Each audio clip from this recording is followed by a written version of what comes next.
Welcome to the Missouri Wind and Solar Podcast. Thanks for downloading. I'm your host, Wes Shank, and I'm here today with our co-host and general manager, David McDaris.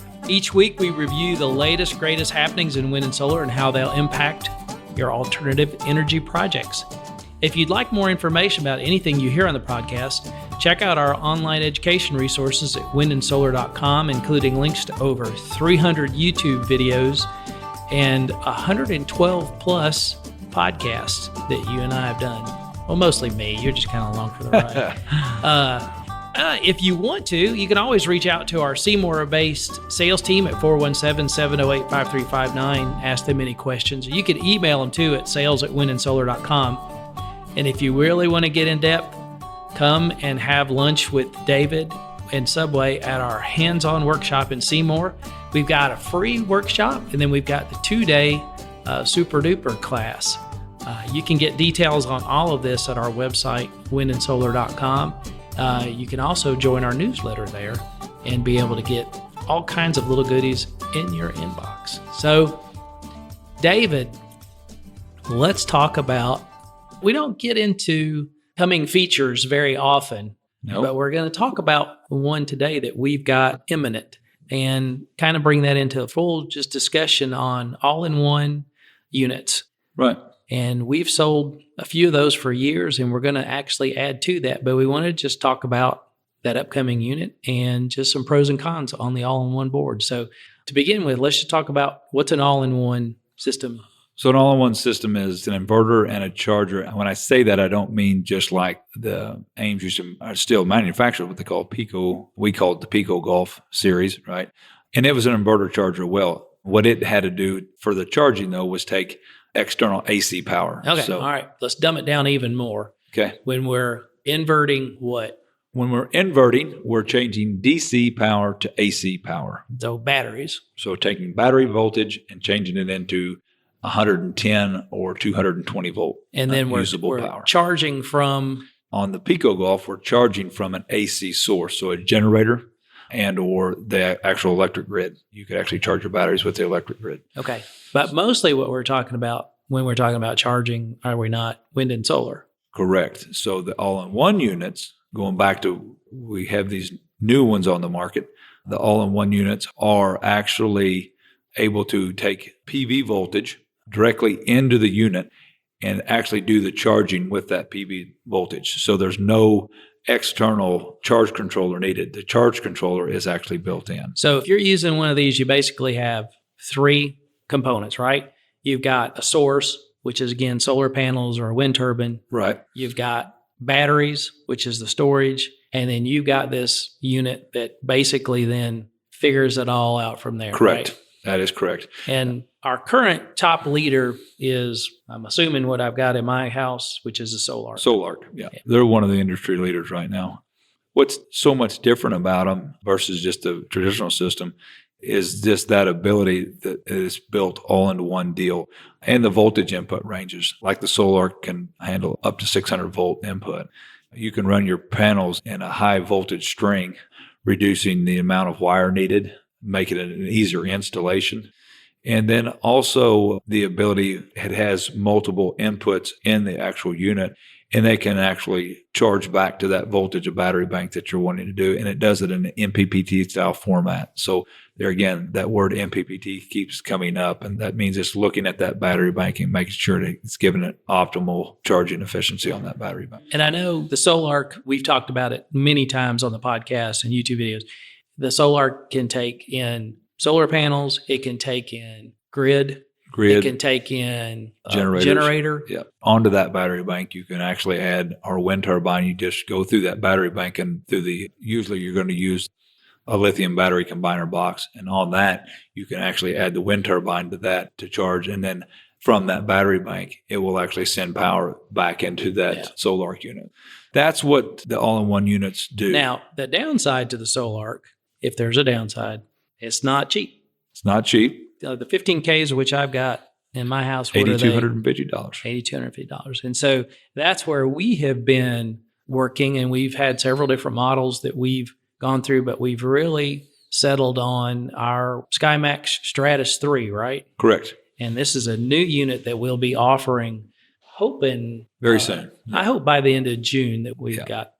And so tell me a little bit about these. I think the first thing we probably could say is, what's the price point that we're going to be in the mid 2000 range. It is a significant on a 10,000 watt inverter. Yeah. But with that, there's still some changes, obviously. Correct. So tell us what we're looking at with this new all-in-one. So the new all-in-one, unlike the Solark, our all-in-one will not be grid tie capable. These will be an off-grid. These are made for off-grid applications. They are stackable, which so is Solark. Stackable being what Wes has done in his home, where he has multiple units. So if he needs extra power, if Wes needed more than 15,000 watts at one given time, which is possible because he is totally off-grid. Yeah. So if he needed more input than that, when the master says, I don't have enough, it can go over to one of the next slave units and take that away from it and help run that system. So the the SkyMax will be the same deal. The SkyMax will actually have where you can stack these units.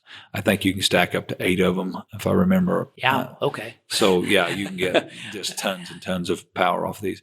They have a 500 volt input range, very similar to the Solark. So meaning you can put in high level strings of panels. And with these, the SkyMax Stratus 3, with us, we are now carrying, and we've talked about this before, but the remanufactured panels, the refurbished panels. Yeah. It is going to allow people to get into a solar system at a much discounted rate versus going out and having to buy, a Solark a 12K Solark that was $7,100 and say a 400 watt panel that were $350 each. You can buy literally. Oh yeah. 20 panels. We did a newsletter recently. We were talking about those. Those are less than 40 cents a watt. Yeah. So you can literally buy 5,000 watts of panels for $2,000 and then have a $2,500 inverter and then add whatever battery chemistry you want to that. And you're up and going. I mean, so that's going to run a lot of things. I mean, that's 25 kilowatts a day. Let's talk about that for just a second, because in this context, we're talking about the value on this, the value proposition of that inverter being that price. And then the remans being that price. This is seriously the equivalent of the certified used vehicle. Right. That's exactly right. Yeah. I mean, because remans, and I think we've talked about this in earlier podcasts, remans are not just used panels. No. They're not just taken off a roof and say, there you go. We can do that. We can. And if we did that, we would call them used. Used. They would just be used panels. They're taken off the roof. They're not cleaned. They're not checked. These panels have came back into a third-party system. They've been totally rechecked. They've been checked for voltage, amperage output, the whole thing. Oftentimes the MC4s, almost 90% of the time, maybe even greater, the MC4s are new MC4s are put on. They've checked the diodes in them, made sure that all the diodes are correct. Washed them, cleaned them. The only thing you may see just a little bit of is on the paint itself, on the black on black panels, just where some scuffs where they had the original clamping on it. But that's it. And it has no effect on the panel whatsoever. Yeah. And I would say the only other thing about them that is an issue is that most of these are relatively low wattages to what you would go buy. Right. But that's because where the majorities are coming from are basically trade-in. Right. Yeah. And that's why they've taken them off. It's not because they've lost the end of their life or anything of that nature.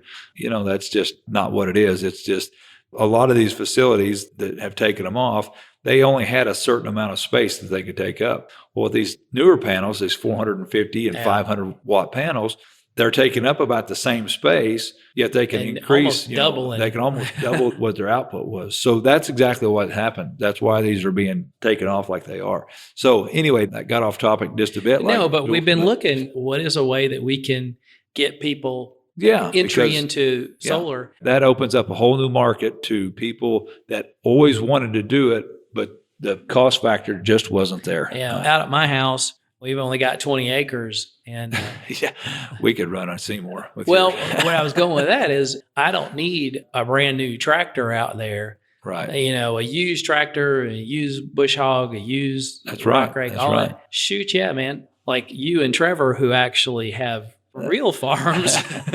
Yeah, that's it. There again, it just kind of opens that market to people that always wanted to do something, but it was just a little bit cost prohibitive. And this all-in-one's going to open that market. Now, you could even do less expensive than the all-in-one. Oh, yeah. But what this does, it really makes it a more of a plug and play. Yeah, so that's the pro. That's the major pro of the all-in-one. The all-in-one is very easy to use, minimal setup required on them. So the ease of installation is just almost negligible. I mean, it is just so easy to use versus the old style system that when I came around, that's the only thing that was around. And that is having independent products. So that's having combiner boxes, breakers, charge controller, more breakers and more, so on. So inverter, the battery's always been off by itself.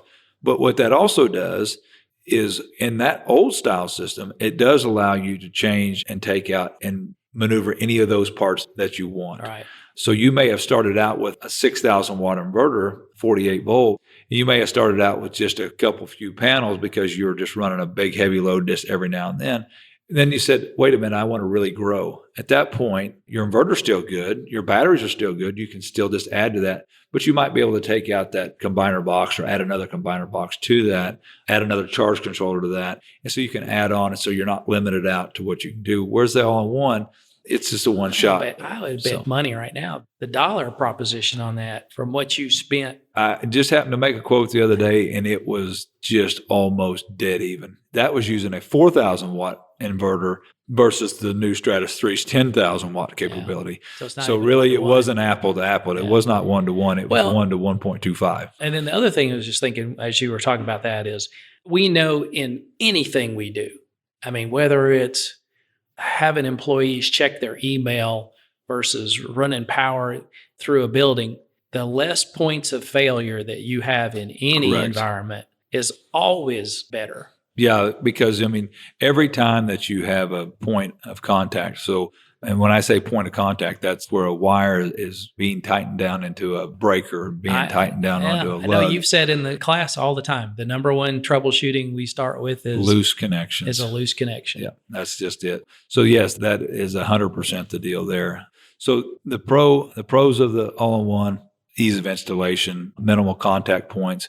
The con of it is if anything was to happen with that unit on the inverter or the charging side, you got to get a warranty replaced. Yes, I mean, it's kind of like computers now. Used to, when you first started out with computers, you built them component by component, and now the cost. I had a laptop and I smacked a bug with it the other day, I think. So yeah, that's just the deal. I would say the new SkyMax 3 is going to open doors to people that there again wanted to be in a system that never was able to do it before, because it's going to be able to accept up to 10,000 watts of solar into this thing as well. So that is a lot of energy. On average, that's 50 kilowatts a day. Most homes, especially in off-grid situations, most homes don't use 50 kilowatts a day. Yeah. And that's for the whole day versus at one time. I mean, 50 kilowatts is a lot of energy a day. So that's running 3 or 4 dryers at once. Yes. So anyway, that's the new one coming, that it's going to be a game changer for us and just overall in the industry. The industry's pushed towards the all-in-ones. That's just kind of because people like me, they like simple. It's just made it a lot more simple to way of doing it. The only thing that I can see that they can make it just a little bit more simple is instead of having to strip your wire and insert it, you should be able to just click on with your MC4 connectors directly to the bottom. That's the only thing. SolarArc, think about that one. But I know one of the things, and I imagine this is not the case in these. I haven't looked at the full data sheet on these. One of the things that's very nice about the SolarArcs is they do have an app that you can, some people may say this is bad, some people may say good, but actually the SolarArc technician connect into my system remotely if I really need some super troubleshooting. Is that on the Stratus 3s? Is that? The Stratus 3 won't have that capability. Now, it will be Bluetooth, I think, capable. Okay. Well, that's huge. Yeah. It'll be Bluetooth capable, but you won't be able to get back on, because in the off-grid community, we've found we have more pushback to that than we have in favor of that. Now, that's one thing. There are multiple all-in-one units on the market. The biggest thing that I would always say when you're going to purchase an all-in-one unit is just check to see the technical help that you're going to get to receive. Because if you're not going to be able to get technical assistance on them, you're going to be very frustrated in the deal. And I can tell you, even with SolarArc, that has been huge. Yeah. I mean, that is. So if you can't call us and speak to somebody that knows the unit, knows how to help you get through it, it can become so frustrating that you want to scrap the whole project. And that's I'm glad you brought that up, because it's a huge distinction on what we do here, is that our guys can all to a man pretty much troubleshoot with you the vast majority of the time before having to refer you to actually the manufacturer's Correct. support. That is a big, big deal. Yeah, because I mean, it's here. I'm not going to say that we answer the phone on every single, because there may be people ahead of you that have called doing the same thing. And our technicians are also salesmen. So they may be selling somebody a new unit. But by leaving a voicemail, don't just call and hang up on us and then try to call back and then get frustrated that we're not answering. Just leave a voicemail. I will guarantee that we will call you back. Yeah. We just call you back. I mean, that is something. I sit there right there all day with those guys. I'm part of that group, and you'll hear them. I've called such and such. Did you call such and such?